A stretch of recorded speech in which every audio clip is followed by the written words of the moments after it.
so much different than I'm anxious and this is bad and I shouldn't be anxious, and I'm anxious about my anxiety and like spiraling, and then be like, oh no, it's so bad, like shut it down, go think positive, gratitude. Hello, Lorrie. Hello. How are you doing? I am so good and so excited to be here. This is very exciting. Thank you so much for being here. Yeah. So, Lorrie, you are a private coach, right? You give private coaching and business coaching as well. Yes. Yes, and you help people get their lives together. I do. That's a good way to put it. That's a good way to put it. Well, it is the truth. In many ways it is. Yeah. It's yeah, and I know some people really go down and they just do one very specific thing. My journey means that I have a lot of tools, and so when someone works with me, I feel like we end up working on all the things. And it's very fun, very comprehensive. It's great. Yeah. So today we are going to talk about a specific, I might say, topic. Yeah. And sometimes, like most of people, when they go through dark times and tough situations, we tend to ask them to see the good things, the good side of things, so that they don't go deeper in their situations. But sometimes seeing the good is not really helping much. It's not really working. So today you are going to tell us, like, when thinking positive is not enough. So how can we think in those at those times and in those situations? And yeah, are there some tools or some hacks or that may help people get through their situations when thinking positive is not enough? Yes, but before, I would like you to present yourself to us and tell us more about Lorrie Gray, about Coach Lorrie Gray.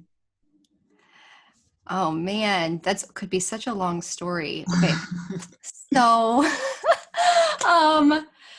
let's see. So I feel like I've lived a lot of life. I tend to, a lot of times I coach clients who have chronic health issues because that was a huge part of my story. So a lot of people are very interested in in like the health issue side, right? And that was a huge part of it. So I always had random health things, right? Like as a kid, and started dealing with chronic health issues, honestly, as early as junior high. And so I've always had stuff, but it was not enough that it kept me from life. But in the fall of 2009, so I mean, that's over a decade ago now, I ended up bedbound and in a wheelchair for about 5 years. So really major health stuff. It took a long time to figure out what was going on. But we know Ehlers-Danlos syndrome was a huge part of it. So connective tissue disorder, joints dislocating, and then whenever I needed to be bedbound for a while, right, and you lose some of that muscle, it was like a downhill spiral. And so the doctor's solution were lots of medications and all of that. I was a very good patient. I did what I was told, but what that meant was I developed a lot of secondary things, like health was just, and the medications would have side effects, and then medicine for the side effects. Like it was such a spiral. And so that was kind of the context for really what I do, because I had to go find my own answers. Like I just did. And even if I found somebody who was giving some information in one area, sometimes people get like tunnel vision, right? Where it's like, this is the thing. Like if someone talks about chiropractic, then chiropractic is the only solution. Or if it's diet, it's like only diet. But that wasn't my experience. I went on this healing journey that I'm still on, where I feel like I've had to go through and really examine like every single area of my life, starting with, and I kind of started with the physical stuff because that was easier because I could see it, Yeah. right? And I could understand that like food impacted my body. I could, so I worked with those things. I got off major medications. I did all of that. And then, but then as soon as you start down that healing road, you start to find all the things and realizing there was, and honestly, as I look back on all the things that I've done, honestly, the physical healing, the fact that I was in a wheelchair and I'm not, is what most people are very excited about, right? Like that seems so fantastic to them. But I'm that person. I'm like, no. I'm like, that was easy. Like that was genuinely the easy part. The hard part was fixing what was going on up here. Like I had so much childhood trauma, and I was so mad at my body, right? For what I saw as it failing me or being broken, and the years that I'd missed. And so I just discovered all of these thought patterns, I guess, that were so deep. And so that's sort of our topic today, that went into me trying to figure out like, how do I shift these, right? And you come across affirmations and affirmations and mindset shifts and positive thinking and reframing and like all the tools. And for some things it worked, so to speak. And then some things it didn't. And so I started working, so I guess to kind of get it back in story form, when you're in a wheelchair and you're not, people start calling and saying, hi, can you help me? Right? Can you help me? I noticed you're in a wheelchair and you're not, like, could you help my friend who's got health issues? And then it was stuff too, where I'm still in pain every day. Like I've had pain every day for, the longest time. And people would notice that I was also happy, like genuinely happy. And they're like, you have pain every day, but you're happy. Could you help me with this thing? Yeah. Right. And I'm like, sure. And so anyway, my coaching practice and everything I do was genuinely just born out of all of my experience and everything that I learned, and people coming and almost kind of knocking on my door saying, can you help? So that was why I decided to do it officially. But as I've worked with people, I still continue to believe that the physical part is the easier part. And it's really when we get to those really deep beliefs that it gets difficult. And some of the basic, let's just think positive tools, they don't touch that. They're not quite enough for that.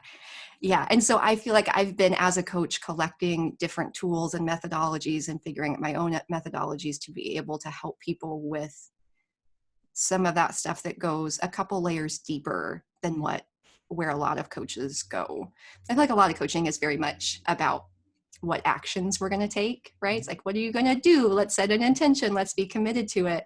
I'm more interested in like, why aren't we taking action in the first place? Like, what happened? What do you believe about yourself? What are we going to make it mean if this isn't happening? I like to get down in there with people, into their thinking and into their past, and kind of mess around with all of that. And help people understand themselves. Anyway, so that's a big long thing. I hope some of that made sense. Yeah, it does. It is early over here. Whoa. Well, you must be a really strong woman. That's for sure. Thank you. I feel that now. I do feel strong now. There were a lot of days when I didn't. It's normal. Yeah. It's normal. Absolutely normal. Totally. Yeah. So yeah. Now we can jump to our topic. And our topic. Yeah. So when thinking positive is not enough. Mm-hmm. Sometimes it works. Yeah. As you said. It does. Sometimes it does not. Right. And the times that when it does not work, I mean, is it like bigger problem? Is there a bigger issue out there that causes that makes from thinking positive and not enough uh, tool, Mhm. if I can say. Yeah. What could be the problem? Yeah. So this really comes down to, and by the way, I noticed like writing it the way that I did in my bio, I knew Yeah. some people would understand it, just like what they would interpret it differently than what I meant, which is what I thought was really cool. Because I think a lot of people, when it's like, well, yeah, because I've had people contact me. So when people want to coach with me, and a lot of my clients are people, and they show up and they say, well, I tried all of that. Like I tried affirmations and it didn't work. Or they'll say something like, well, this is really big. I'm not going to be able to positive think my way out of this. I get that phrasing a lot. And so that was part of the thing. But I think that most people actually think it has something to do with the situation, like that some situations are bigger or more difficult or more painful. And that's why it doesn't work. Mm-hmm. But that's not really the case. Mm-hmm. Um, Whenever we're looking at which tool to use, this actually has more to do with how well the neural pathway is established in the brain. Mm-hmm. And it all comes back to brain science, Mm-hmm. more so than comparing one person's situation or one person's pain to another person's pain.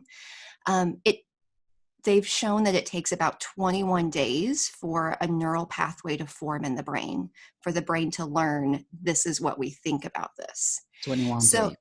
21 days. So if we're less than that, if we're less than 21 days, if it's something that's we're kind of deciding what to think about for the first time or something that just comes up throughout the course of a day, we actually can just make a choice right then whether we want to see it in a positive way or see it in a negative way. Mm-hmm. Like it's sort of like if you go to a restaurant, right, and you have an item that you always order, it's your favorite, it's what you planned on, and then you get there and they don't have it.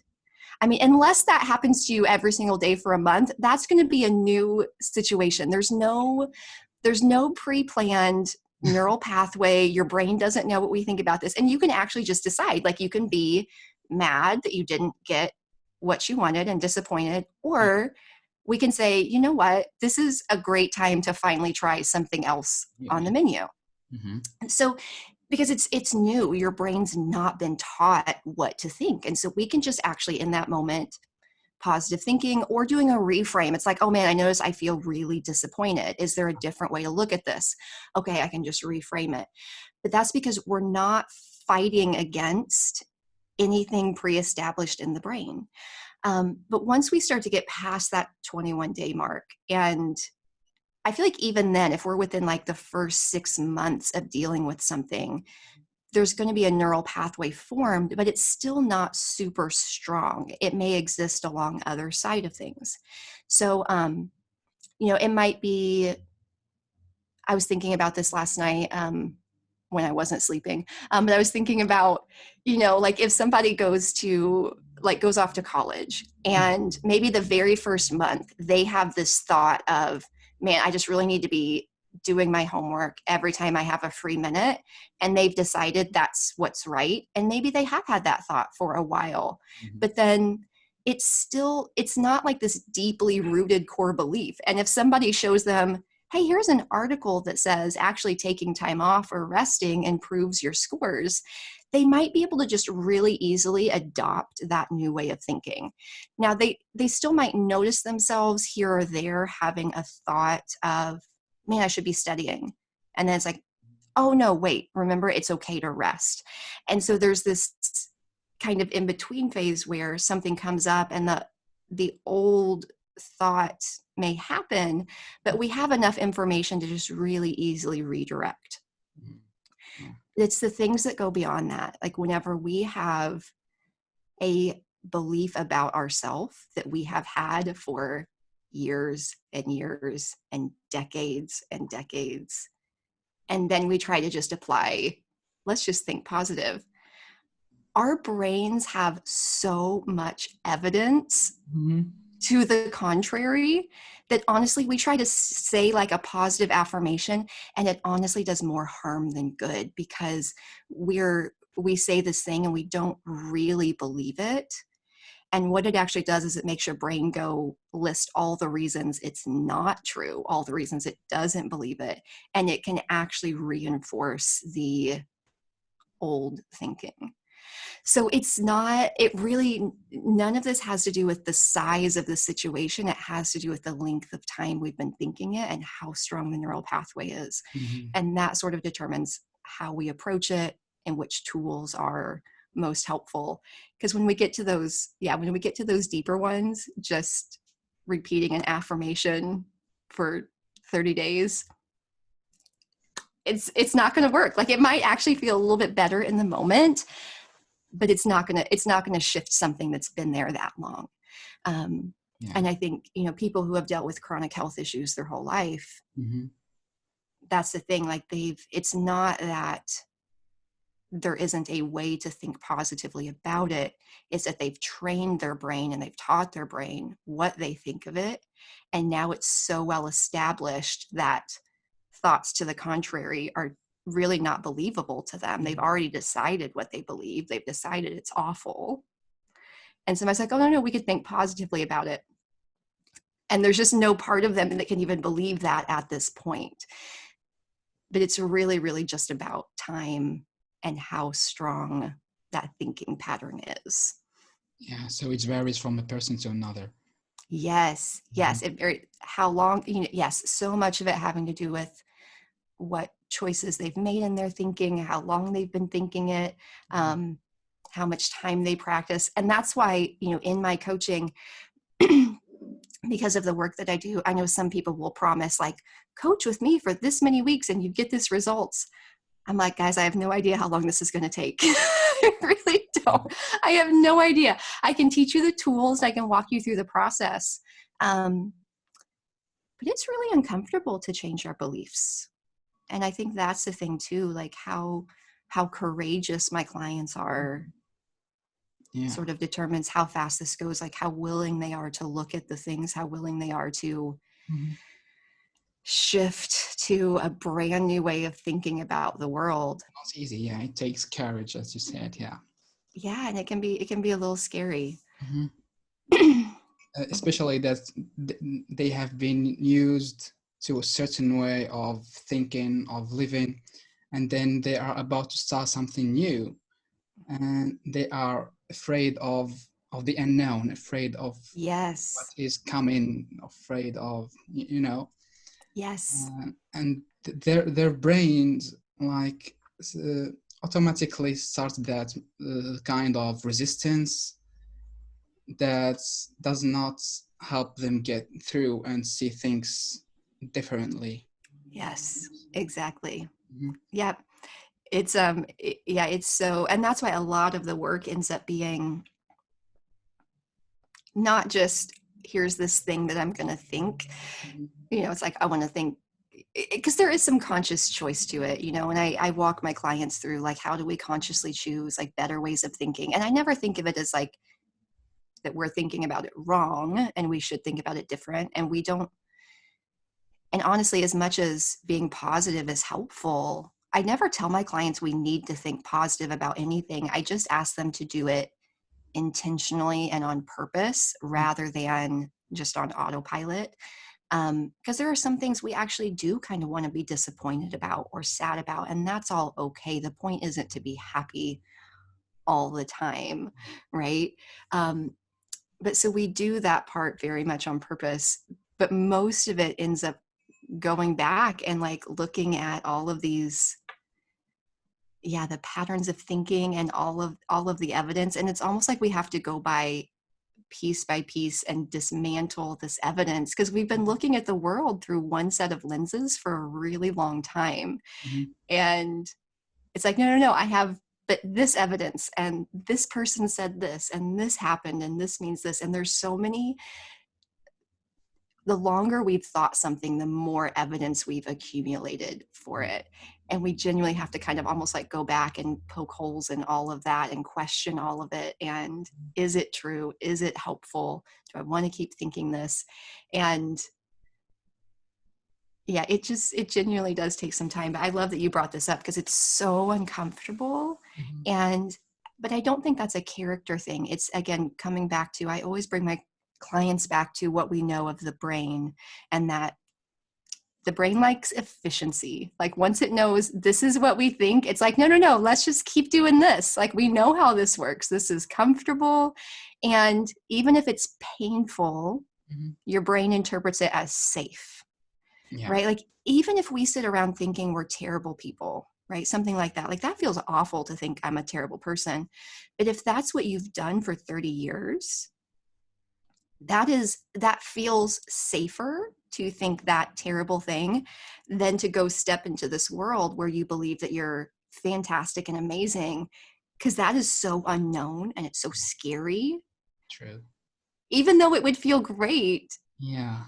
we always tend towards like what is known, what is safe, what can we, what have we always thought.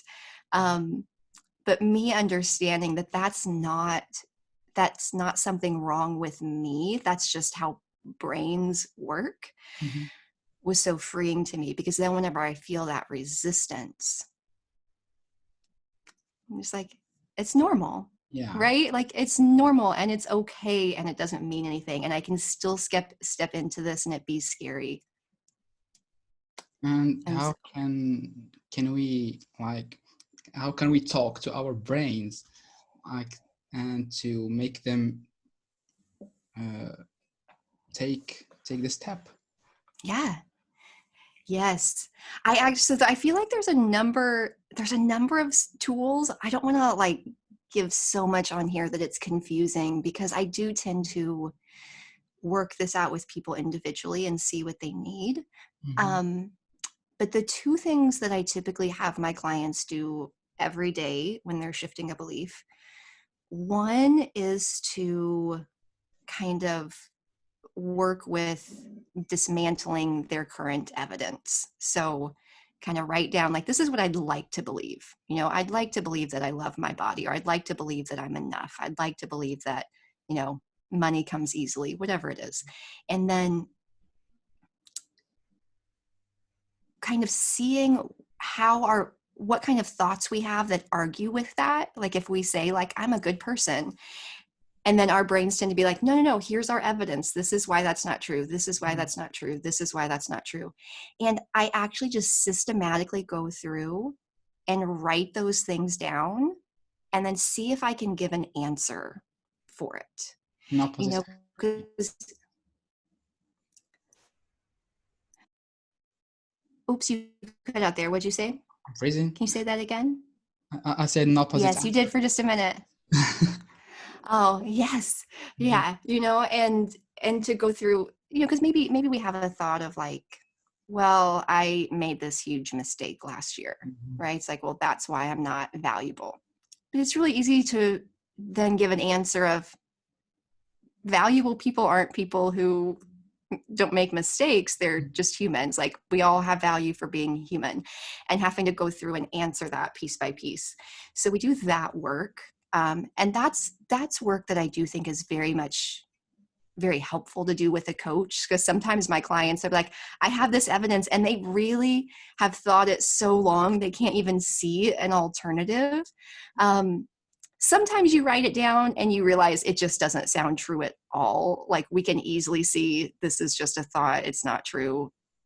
Um, but sometimes they really struggle to find a different way of looking at it, and we kind of work together to find a different way of thinking about something that feels better but still feels true. So that's all kind of stuff we do in real time, of like, what is coming up every single day that we need to work through. But at the same time, kind of like what we talked about, that this future place is very scary and it's unknown. So the other thing what I've started doing sort of in my method that I've created, is the whole time that we're doing all of this work in real time, we're also going to the future. Mhm. Because what I believe is, if we keep working on something, we do eventually get there. We don't know how long it'll take, and I never promise my clients time frames, but I'm like, if Mhm. you keep Yeah. consistently doing the work, you'll get there. And so we go to the future. If you already believed, right, that you could handle this, if you already believed that you were a good person, if you already believed that you were valuable, what would you be thinking? What would you be feeling? How would you be showing up in your life? And we kind of jump to the future and go over and start getting in touch with what our life looks like there. Yeah. Because then whenever we start to work through this belief, it's not a scary place. It's something that we can step into. We already know what it looks like. Mm-hmm. This is one of my favorite questions to ask people if they're really angry about their condition, or they're frustrated that they can't lose weight, or they're spiraling about their business. And I'll ask them, if all of this was resolved, what would you think about all day? And they're like, they have no idea, because this is all they've thought about Mm-hmm. for years and years and years and years. And if that's all we've thought about and that's all we know, people don't, it's like they don't even know what to do with their brains. And so we're having to look at, like, if this is resolved, if you know what, you're awesome, and your body's on your side, and you're perfectly lovable, and your values intact, and we're worthy, and we don't have to think about any of this. Let's go figure out what we would Yeah. think about in the future, and we can start getting comfortable with a different way of existing, if that makes sense. So Yeah.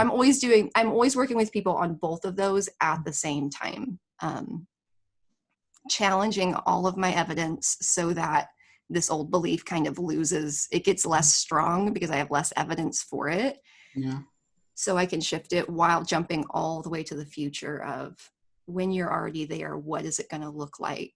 And can we start living into that a little bit now? Can we start thinking that way now? Can we start showing up that way now? And living as if it was true. And I've done a lot of this work. There's so many things that I've shifted, and it feels a little bit uncomfortable initially. It feels, I will be honest, it feels a little bit like faking it. Mm-hmm.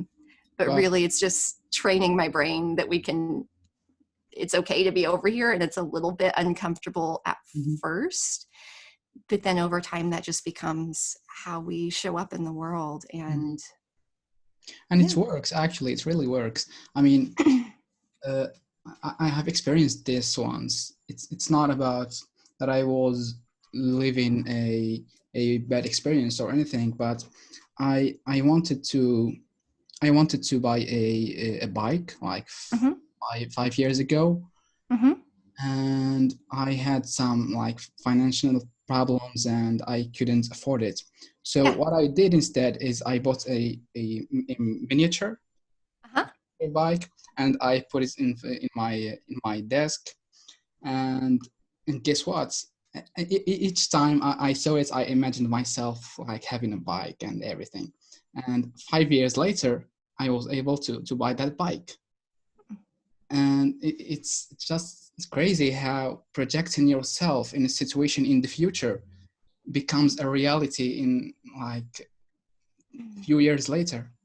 Yes. I love that story. That's so fun. And, and that brings into this, this idea of, using visioning, or a lot of people do vision boards. And I like that as a concept. I actually, most of my envisioning or like vision stuff isn't actually really far in the future. I think I use it differently than most people. I use it for like tomorrow. Um, for example, like I was one of those people that was very high strung, type A, high stress, like go, go, go, Mhm. sort of frantic, in my actions, very high anxiety, not always pleasant to be around. And I, it wasn't even that, oh, I want this thing in the future. I'm like, I would like to feel peaceful Mhm. during my day and not crazy all the time. And I did feel kind of like within my brain, it did feel so, yeah, everything just felt so urgent. And so I would use visioning, even just looking at tomorrow, to be like, okay, tomorrow we're going to do homeschool, and I have to take the kids here, and then I have work, and then I have this meeting, and I have this. And I would spend time before I fell asleep Mhm. that night and the next morning imagining myself, and I wouldn't take a long time, maybe like just a couple minutes, going through my day, feeling the way that I wanted to feel. I would imagine myself like homeschooling my kids and being patient and driving in traffic and being calm Mhm. and arriving to the meeting not freaked out, right? Yeah. And by living it in my brain, it's like I taught myself how to show up in my life. And so Mhm. I've done it for big things like that. It's like, here's a thing that I want to be true 5 years in the future, but I also do it for tomorrow. I do it for Yeah. how I'm going to show up.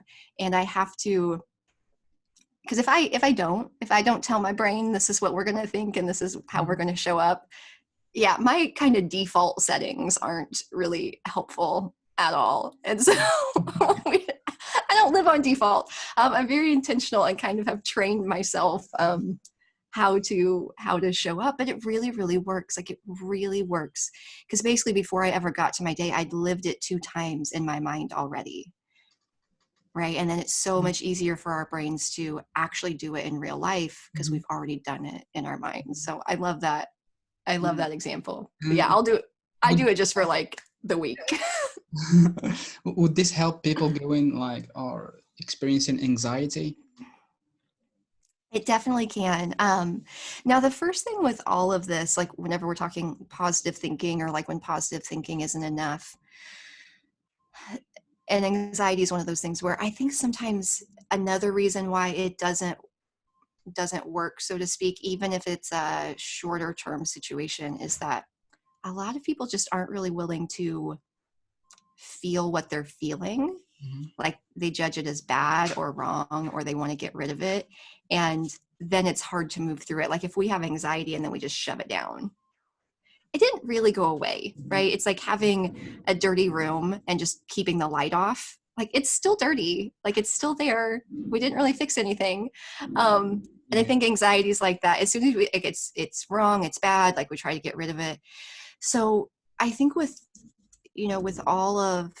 everything, before we can ever move towards deciding whether we want to think differently or feel differently about something, we've got to be okay with what we're feeling now.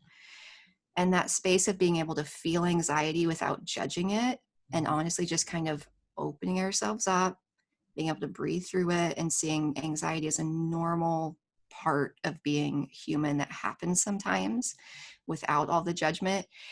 It'll take it, from like being really intense, and it'll just knock it down a little bit, almost whenever we can sort of observe ourselves experiencing anxiety rather than like diving into it.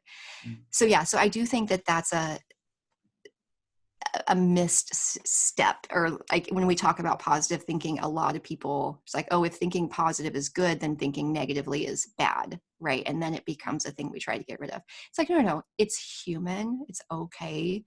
And I think we have to be at peace with where we are, and then we can do this shift. Yeah. um Should experience the bad things and learn them and learn from them. yeah, Then we yeah, can move to the positive things. yeah. And yeah, and understanding ourselves. And I think that emotional adulthood here makes a huge difference, because a lot of us blame our emotions on what's happening outside of us, or we blame it on our pain, or our how much money's in our bank account, or what this person said. And so I always make sure that I'm feeling my emotions as an emotional adult, of like, my emotions are coming from the story that I'm telling about this. It's coming from my narrative, my thoughts.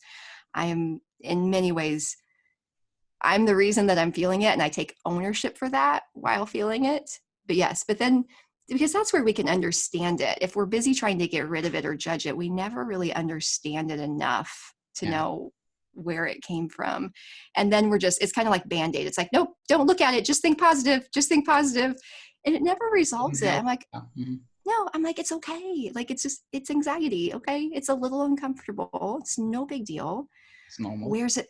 Exactly. It's like, where is this coming from? Is there, is it just that there's brain chemistry off? Is this a pattern of thinking? Is this how you were taught to show Mhm. up? But like, to really go back in full ownership and understand it.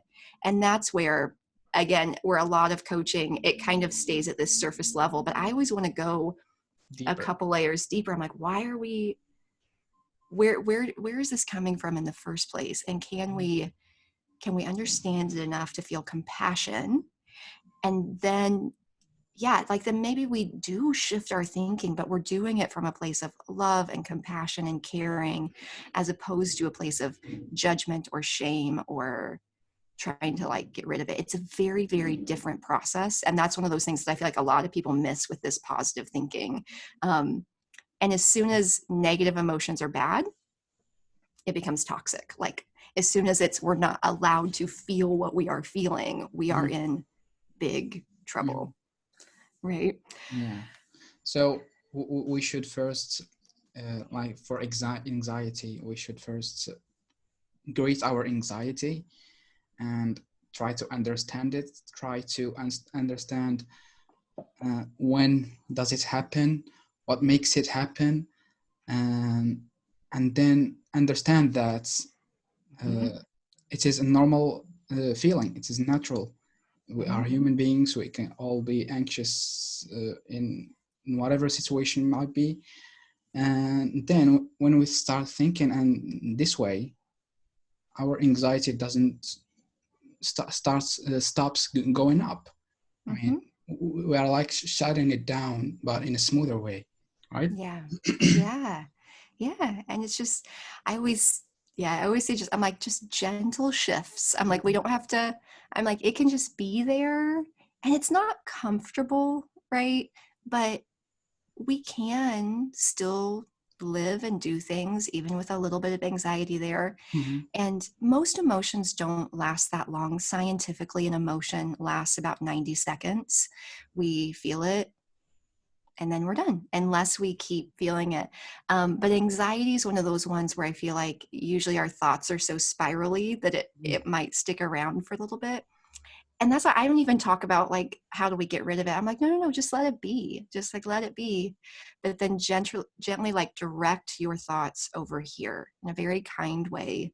And it will naturally dissipate it, but there's something in the intent and the heart behind the action that really makes a big difference when we're dealing with emotions. Yeah. So yeah, it's a much gentler thing.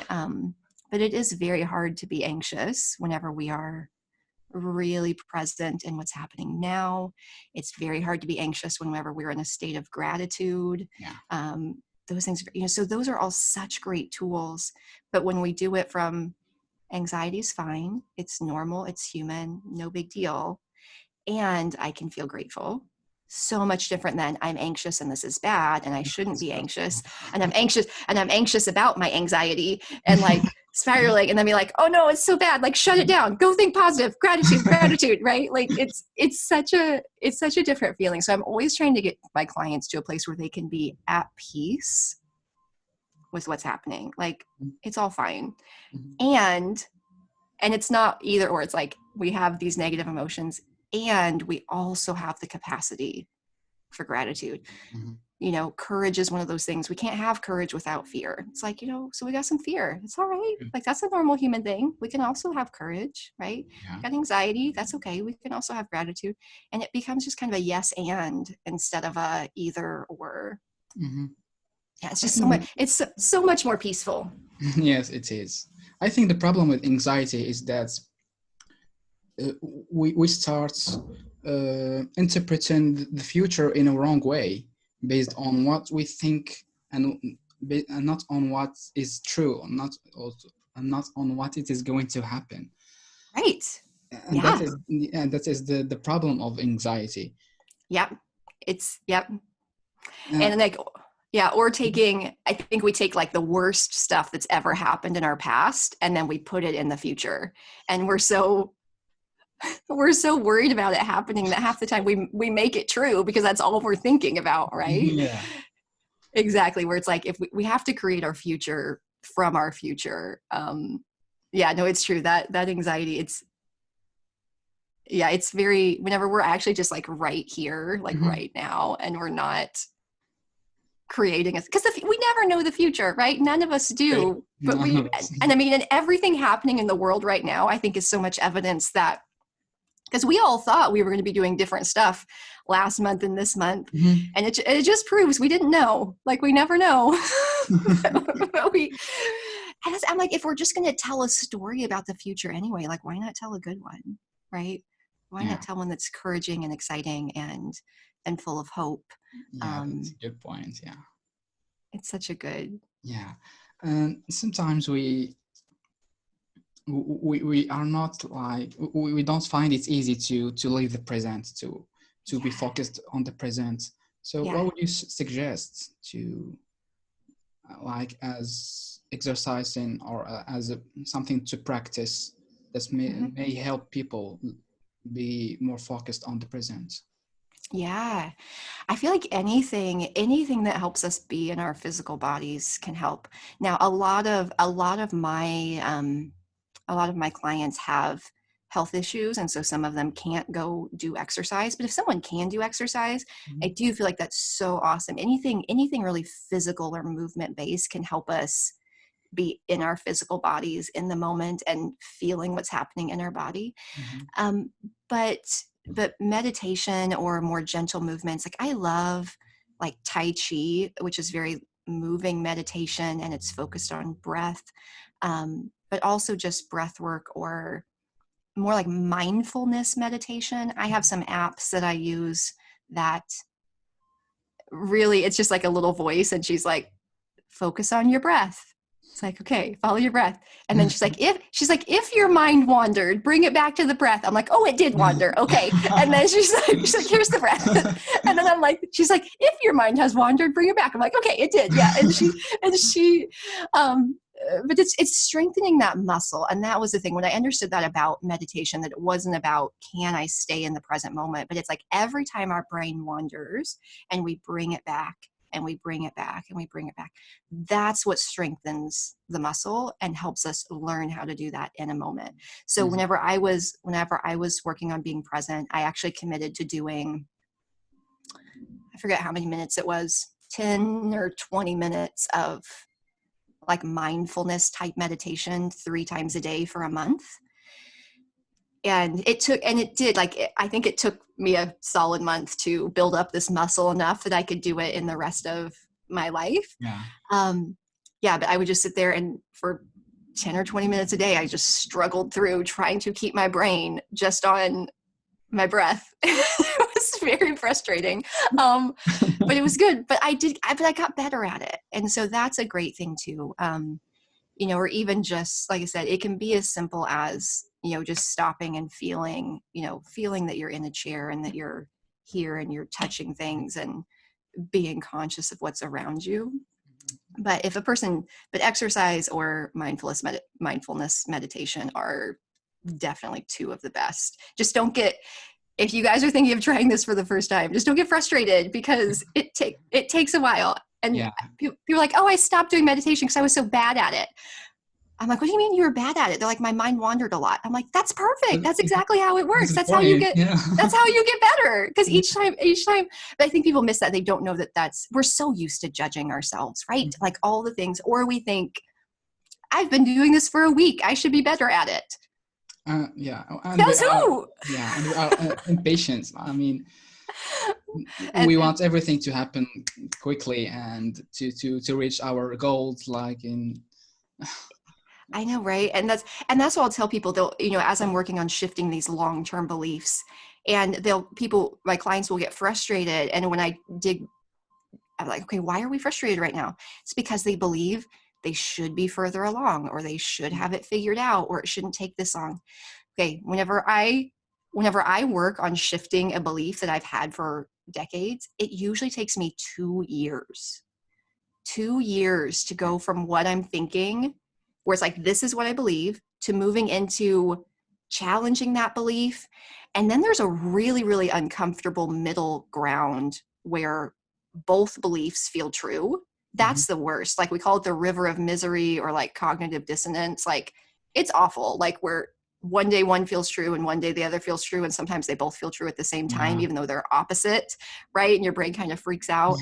And you have to, and then you move through it to the new belief feels true, but the other one still pops up. And then it takes longer for that to be your brain's go-to. I mean, it's a process. Mhm. And that's like a lot of people will come to me. It's like, I did this thing for 90 days and I thought it was working and then it didn't. I was like, oh yeah. I'm like, girl, 90 days is not long enough. Like nothing went wrong here. You just didn't stick with it long enough because we want it to be so quick. And that's been hard. Like even as a coach, they're like, oh yeah, like can I sign up for 6 sessions with you? No, you can't. Like the answer is no, because I don't want to, I'm not into quick fixes. I'm not into this thing. And I'm also not going to lie to my clients and say, oh yeah, that belief that you've had for 40 years, we can totally do that in 6 weeks. No, we can't. No, we can't. It's going to take, it's I going mean, to, yeah. I mean, when you start thinking about it, it's just impossible. yeah, it's like a scale. I'm like, Yeah. they're like, I've been, I did, or they'll say like, I came out of that session with you and I felt really good for about 2 days. And then the old thought came back. I'm like, were you practicing it? Were you doing it intentionally? But at the same time, I'm like, you've been thinking this way for 40 years. You did this for 2 days. Like, do we really think? I'm like, if you think of it like a scale, like the amount of, and I'm like, and that's the thing, like it comes down to like, if somebody's so focused on it and it's like, even if you think the new thought 500 times a day, like that helps, Mhm. but it still takes a while, just the sheer volume, right, of time that we've spent, or like money beliefs that we've had since we were kids. It's like, you've had those beliefs for so long. 30 days is not going to retrain all of it. Like Yeah. we just have to be patient with ourselves. But I think people think that if they can just get through it and get to this future place, then it's better. And I tell people all the time, I'm like, it is not better there. It is just different. You will still have negative emotions. You will just have different ones. Mhm. You will Yeah. still be happy. You will still be happy about as often as you choose to be happy. And it'll be about 50-50. Just some of your situations will change. I remember as a coach Mhm. thinking, if I just had a full roster, right? If I just had my 20 clients, whatever I was going for, I had this level of income, then like everything's going to be great. Okay. So then you hit that and you have a full roster and you have the money, but then it's like, oh, now whenever a client's like, I need to reschedule, I'm like, I Mhm. have no hours for you. Or people are like, can I hire you? Having to turn people away and say no, to people who I would love to be helping because I genuinely don't have enough hours. And that feels bad too. It's just a different bad. Like Yeah. it's not better. Or then looking at needing to try to like hire people or figure out the tech that I need to scale. I'm like, that is not fun to me, Mhm. and so we don't ever get to a place where we're happy 100% of the time. It's just Yeah. different. And I think people are just in such a hurry. And that's why when I see that like urgent, like, no, I need to hurry up. I need to get there. I'm like, why do we need to hurry up and get there? And it's because they actually think they're going to be in less pain. And it's one of those conversations I get a lot of like frowns and like mean looks from my clients whenever I'm like, no, I'm sorry. It won't. It really won't. Because I'm like, there's still going to be children in the world who don't have clean water, and there's still going to be child sex trafficking, and you're still going to deal with insecurities, and there's still going to be pandemics, or your dog's going to die, or these things. Like, negative emotions are a part of life. Mhm. Yeah. And True. whenever we get to the place where we can accept them and not judge them, and we're not trying to outrun them, then it can just take as long as it takes. And if it takes 2 years or 5 years, Mhm. it can just take that long, right? And we can And just, negative feelings and what I bad experiences are the ones that let us appreciate the good ones. yes, it's our Because contrast. yeah, Yeah. without without being hurt or without being sad, you will not appreciate the happiness. You will not appreciate the joy. Mm-hmm.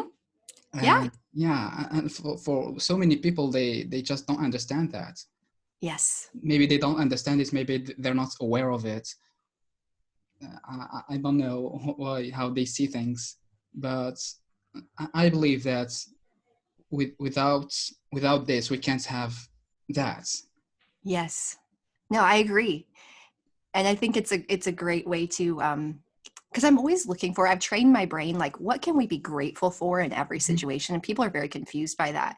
But they're like, well, if you had a, it's like, well, I've got this relationship and it's really difficult and all of that. And first of all, I'm like, relationships are not difficult. Your thoughts about the person are making it difficult. Yeah. So this is on you. They're just a person. But at the same time, I'm like, great. Like I'm actually, it's one of those places whenever I have a conversation with somebody or I meet somebody and there isn't that instant connection and like, it's a little bit awkward. I'm like, it makes me appreciate those conversations that are easy and that those people that I connect with. Mhm. And you're right. Like it creates this sense of gratitude for this other side that I wouldn't have if there wasn't the contrast. And so it doesn't mean that it's always that, again, that humans can feel so many things at once. I'm like, it can be a little awkward and I can be grateful. Like, and all these 100%.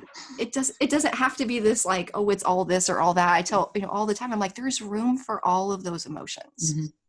It's totally fine. But no, I agree so much. And I think that that's one of the things where, I'll talk about gratitude and people say, well, how could you possibly be grateful if you're in pain?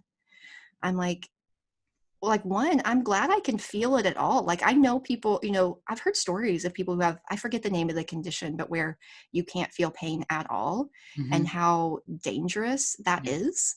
Because they don't know if they're being burned or hurt Yeah. or whatnot. I'm like, one, I'm grateful I can feel it at all. Mhm. And, True.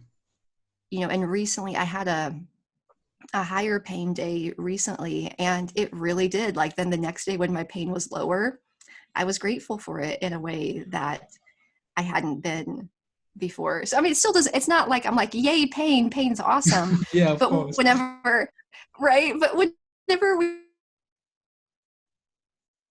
and so I can Oh no. not enjoy pain and be grateful for that contrast. And as long as it doesn't have to be black and white, as long as we're allowed to feel all the things, it's like, oh yeah, I Mhm. can be disappointed that I couldn't do this thing and also grateful because of the contrast and grateful because of all these other things. Like it doesn't have to just be, it's not like we have to pick. We There can is a do, good in everything.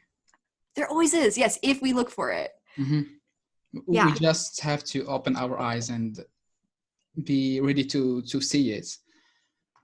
Yeah. And some of this like brain training that we've talked about, I think that, so I would not have labeled myself as a grateful person Mhm. whenever I was younger. I think I was raised in a family that was more critical, like always looking for the thing that was wrong. And Mhm. so that's what I had trained like all through my early life that's what I had practiced. I practiced looking for the thing that's not good, looking for the thing where there's a lack or looking for the thing that needs to be fixed. And it was just a habit. And training myself to look for things that I was grateful for, again, took years. And what I did was just like every single day, I tried to write down at least 3 things that I was grateful for, but I tried to not repeat, like try to go find new things every single day Mhm. where because I think we kind of have a short list of like 10 that most of us just repeat over and over again. And I'm like, nope, what else is out there? What else can I be grateful for? And what kind of new thing? And I pushed myself and pushed myself and pushed myself to find more and more things. And over time, that's what I trained my brain to do. Like, because I still know every day I'm going to sit down and need 3 new things to be grateful for. So it means that all day long, my brain is like looking for it on purpose. Yeah. And now I do consider myself a grateful person and I see gratitude everywhere and I see in every situation. I mean, I dumped water on my new laptop not too long ago, like new laptop, Mhm. fantastic laptop. I dumped water on it and fried the whole thing. And I definitely felt disappointed. Okay, I did. And like sad and all the things. And then it was such a moment though, because I didn't have to tell my brain to go. I wasn't like, what can we be grateful for? My brain just like offered me, thank goodness we have that emergency fund, right? Like you set aside an emergency fund last year. and this is an emergency, and you're going to be able to get a new computer without having to tap into like normal family budget. And there was something to be grateful for in the midst of that. I'm still not grateful that I broke that laptop. I still miss that laptop. It was a great one, but there was also gratitude there. And that's where this, kind of back to our original discussion, that is something where I didn't have a neural pathway formed. Hadn't made decisions about what I think about dumping water on computers. So I had a lot of freedom in that moment to make a choice. But that kind of comes back to even just practicing who we want to be, because I had been regularly looking for things to be grateful for years. Finding in that moment got easier, like that muscle got stronger. That's what I'd practice. Yeah. But same thing, like I approach it, I'm like, there's always something To be grateful that for. we can find. Yeah. Yeah. But we just have to, I think the training is like, are we training our brains to look for it or not? Mm-hmm. And Yeah. I believe that gratitude is a key that would help so many people to get out of whichever situation they're at, whatever feeling they are having, whatever situation they're at. Gratitude is really strong tool that will take you wherever you want. Yes. And even in our topic, like when thinking positive is not enough, think about gratitude. Gratitude will certainly help you. I mean, Yes. start looking at the things that you can be grateful for. It could be simple things as it could be big things. I mean, like, start out looking at yourself. Look at you have a healthy body. You have like all your senses are functioning well.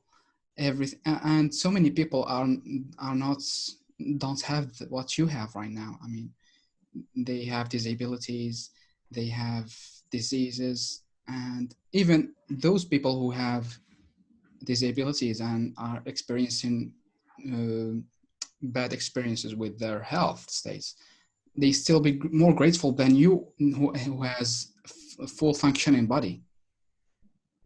That's because they have decided to see the good things in everything they can face.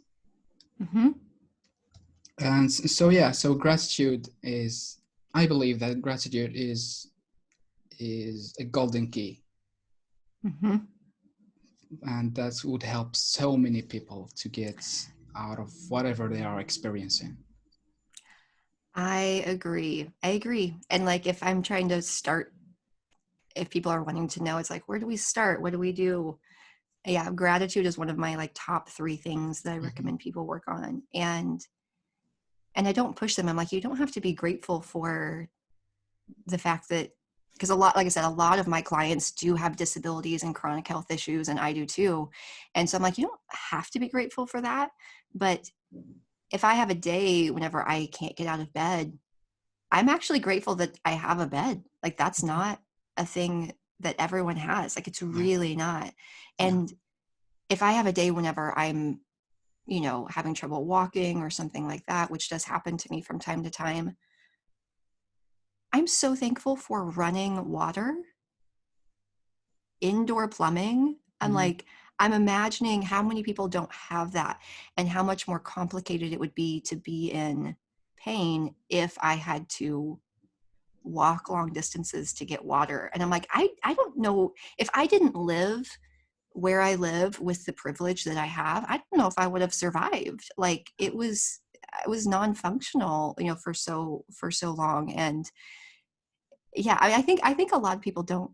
I mean, like, refrigeration, seriously, like, it's fantastic. Like, indoor lights, electricity, like, Yeah. even if I'm sitting in a bed, I'm like, there are so many things that I have that other people don't have, and I can have gratitude all day long Mm-hmm. and still be disappointed that I'm in pain. Yeah. Like, it doesn't have to be for the pain. It can be all the adjacent things, but that there's always something in that. And it doesn't mean that it gets, again, we don't need to get rid of the negative Mm-hmm. emotions, but it offers perspective and comfort and keeps us from only seeing Yes, this exactly. bad. So, And so I gratitude is not agree. for fighting like the pain, but it raises a positive feeling Hmm. on the other side, Yeah, right? And exactly. when we have that positive feeling, it starts makes us feel happy, and we start focusing more on the on that happiness rather than focusing on the pain. Hmm. Exactly. And of all the things, and I'm sure if you believe in gratitude, you've probably studied it, but it's one of the only emotions where they've been able to like scientifically link benefits to gratitude. Like it's not just like, oh, we feel good. Like they've proven that Mhm. that grateful people sleep better, that they're more resilient to things like depression, that it actually does improve physical health. It's improves relationships. And there's a list of at least 7 like scientifically proven, scientifically backed. They have so many studies, you can't even argue with it, that it helps with. And so, I mean, I love that. And so there's all of that, plus kind of what you're saying. What I know is that if I feel positive, I tend to take more positive and productive action. Yeah. And I think a lot of people are like, let's just like beat ourselves up all day, right? Like we'll just like think about all the things we hate, all the stuff we need to fix, like beat ourselves up, and surely that'll lead to some positive change. No, it, but it's so like for most of my clients, that's what makes sense. Like they actually believe if they stopped to just like love and accept themselves in the present, that it would lead to inaction, not growing, never getting anything done.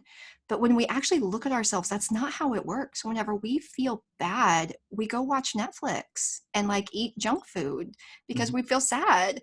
And being in that positive state of love and acceptance and like gratitude, we go do more positive things Yeah. the way that Yeah. those people do. Mhm. And it's funny, like it's that seems so obvious to me now, but like it wasn't for the longest time. And I know it's not to a lot of my clients, Yeah. but it's you know those, I know that not everybody who listens to your podcast is going to deal with chronic health issues like a lot of my people, but even like the most top elite performers, right? I do love, I coach some like Mhm. 7-figure businessmen as well, and also like moms with chronic health issues. I get to coach a lot of really fun people. but the same the same things work. I'm like getting them to understand the power of being grateful for where they are, and that level of self-acceptance actually does lead to them getting more done in their business than feeling bad and beating themselves up all day. Yeah. um but I, it's I, I think I think feelings are contagious. If we are feeling happy, it will brings more happiness. And the yes, opposite is true. If we are feeling yes, sad, our brain will start looking for sadder things that will yes, makes us even sad. yes. I mean, Yeah, so no. it should be stopped. If you are we, if you are thinking about the sad things, sometimes just look at the happy one, and you can go to looking at the sad things, but at certain moments you will see, hey, happiness is actually a good thing to look at, and you start bringing up more happy things that will make you feel better. exactly. And again, this is, but it's such a good point, and I love the way that you said that it's contagious. But the like there's real science behind that our brains always look for evidence of what it is we already believe. So if we look at our life and we say, my life is so hard, it's such a hard life, Mhm. then all day long your brain tries to find evidence to support that. Mhm. And so it does, like just having it as a thought that we don't question and just letting it stay there, my life's so hard, all day long, that's all we're it's almost going to be all that we see, because everything's going to be through that lens, and a situation that's actually very neutral, not even a big deal, will become evidence for that. But if we look at our life and we have a thought that it's that we have a fantastic life, we go and we find evidence of that. And it really does, it's kind of like, what are we looking for? And most people just have, either because they didn't know it or it's just habit. Yeah, they're so used to looking for the negative, right? That they don't even see it. And so there is but even then, it's not we don't need to feel bad about that. It's not a character flaw, and it doesn't mean that we're bad people. It's just, that's what we've practiced. And it's okay. We always get really good at what we practice. Mm-hmm. And sometimes we didn't realize it. It wasn't conscious. We didn't realize that we were practicing negativity. But then once we realize we are, like, rather than being upset about it, it's like, well, hey, you got really good at this. And if you could get really good at this, it means you probably could get really good at this over here. Yeah. Right? Like, if we're even like people who would label themselves as really negative, like, when they accept that it's not, when they don't make it about them, that's when it gets painful. But when it's just, I trained my brain to look for this, these are the neural pathways that I formed, and I can retrain it over here and form new neural pathways. And we kind of keep it, I like to keep things sort of in science a bit, and out of this, because I'm like, no, humans are worthy and they're valuable and they're whole and they're complete just by existing. And it's all fine. Like, none of this doesn't mean anything bad about you. Your brain got trained this way, and it's okay. No. And we can just train it over here. Like, if we want to be grateful people, awesome. We can just practice that and be patient and let it take as long as it takes, because it's worth practicing. Like, it's totally fine. Absolutely. Yeah. So you said gratitude is one of your 3 top things. What are the other two things? Drink enough water, and don't eat processed sugar. Amazing. So nobody likes to hear that one. No. they're like, I will, including me. You're like, no, like, podcast is over. Yeah. We are done. No, because I mean, water and gratitude, most people are like, yes, okay. As soon as I say processed sugar, people are like, I'm out. I'm done. But here's the thing, my friends. Here's the thing. Processed white sugar is a neurotoxin, meaning scientifically proven that it actually poisons the brain. Okay, all of this thinking, all of this gratitude, all of this belief shifting, all this stuff that we're talking about that sounds really fantastic, it happens in your brain, which is an organ in your body that is affected by the food that you eat. And if we poison it on a daily basis, that's the other, it's like, why isn't this positive thinking working? I'm like, maybe because you're poisoning your brain every day. What if we stopped that for a little bit and saw what happened if it was healthy?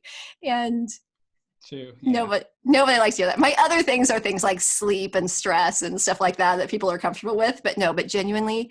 And I will have clients and they will push back against me for a while. And then I love it when somebody's like, okay, finally I did it, right? Like, 0 sugar. And then they call me 2 weeks later. They're like, my emotions are so much more stable and I'm sleeping better and I don't have as much brain fog. And I'm like, yep, so much easier to, like, it really is all of this more, emotional thought work. It really is a whole lot easier whenever our brain itself is healthy. Yes, true. So there we go. And everybody's like, we're done following. Summarize, you say gratitude, drinking water, no sugar. What about sugar? None of it. They don't want to hear like, I didn't hear that. It cut out. It totally cut out. What were you saying? Yeah. Like, I mean, and there's some other ones, managing our stress levels, getting enough sleep. Like, these are also some really, really good things. I spend time doing, putting positive things into my mind, and I meditate and I move. Like, there's all kinds of really, really good ones. But the other thing that I like about taking sugar out is, and I like to start people there, is because it brings up a whole lot of drama that then we get to work through. Because it's very triggering, and I'm okay with, like, suggesting things that make people uncomfortable, because that's when we get to the good stuff. Yeah, it is. Being uncomfortable is like step to becoming comfortable. Exactly. Evolving. Yeah, so thank you so much, Lorrie. It's been really interesting talking about all this, like gratitude, thinking positive, and going through negativity. It's really interesting. I Well, hope, thank you. thank you so much. I hope people out there can understand and start thinking in different way about what they are experiencing Yeah, in their lives. So yeah, can abs- you before we end this, can you just tell us a bit about what your services, like what you offer to people? Hmm. mhm. Yeah, yeah. And by the way, this was so fun. It was so nice to meet you. I used to like kind of be against social media. I don't know, like it felt uncomfortable to me. And then now I'm like, you can meet like really cool people Yeah. on the other side of the world. So first of all, I'm so glad we met. It was really fun to be here. Thanks for Yeah. I know I'm not concise. So thanks for like listening to all the stuff. This was really fun. But yeah, so probably easiest way people can check out, I do have a website that's just my name. It's lorriegray.com. It's spelled a little funny, LORRIEGRAY. I don't know why there's so many extra letters.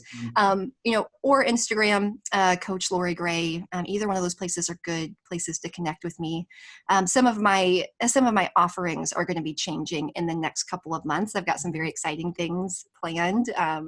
Hopefully, getting some more recorded content out there and things like that. So I won't be very specific about that. I would say just go check the website to see what offerings are available whenever you come across this.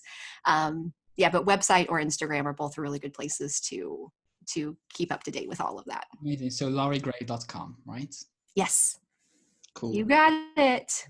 Well, thank you so much, Laurie, and have a good day. And I think you have like a work to do in few minutes, I believe, right? Yes, I have a client in just a couple minutes. But this was super fun. So thank you again for Thank you having so me. much for being here. Have a All good right, day. my friend. Thank you. Thank you. We'll talk soon.